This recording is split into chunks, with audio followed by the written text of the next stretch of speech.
त्यातला पहिला प्रश्न आहे 5 रुपयासाठी, दुसरा प्रश्न 10 रुपयासाठी आणि तिसरा प्रश्न 5 रुपयासाठी. तू जर पहिल्या प्रश्नाचं उत्तर बरोबर दिलं तर तू 5 रुपये जिंकशील.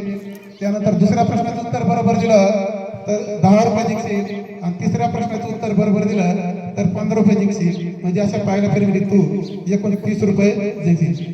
तू या कार्यक्रमासाठी तयार आहे का? तर पहा, पहिल्या फेरीचा पहिला प्रश्न. आता तू उत्तर देते. श्रीकृष्णाचा जन्माचा दिवस कोणता? बरोबर आहे. या प्रश्नाचं उत्तर तू दिलेलं आहे. बरोबर. यानंतर आता पुढचा प्रश्न बघ, नीट लक्ष देऊन आहे, कारण हा प्रश्न आहे आता इथून पुढे रक्कम वाढत जाईल. हा प्रश्न आहे 10 रुपयासाठी.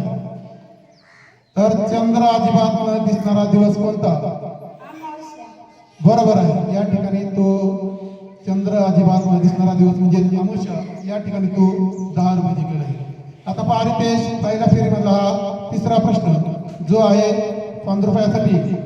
आणि पहा, महाराष्ट्राचे पहिले मुख्यमंत्री कोण? यशवंतराव चव्हाण. बरोबर आहे. या ठिकाणी तू आहे प्रश्नाचं उत्तर बरोबर दिले आणि हे 15 रुपये या ठिकाणी जिंकलेला आहे. म्हणजे एकूण रुपयासाठी. दुसरा प्रश्न आहे, पहिला प्रश्न. या प्रश्नासाठी तयार आहे का? तर मला सांग, दुसऱ्या फेरीमधला हा पहिला प्रश्न आहे 20 रुपयासाठी. गजानन महाराजांचे मंदिर कुठे आहे? नीट आता विचार करून उत्तर दे. पहिली फेरी यशस्वीरित्या पार केली आणि या ठिकाणी तो उत्तर चुकलेला आहे. आणि नाही, आता परत चान्स नाही. 30 रुपये जिंकून या ठिकाणी बघा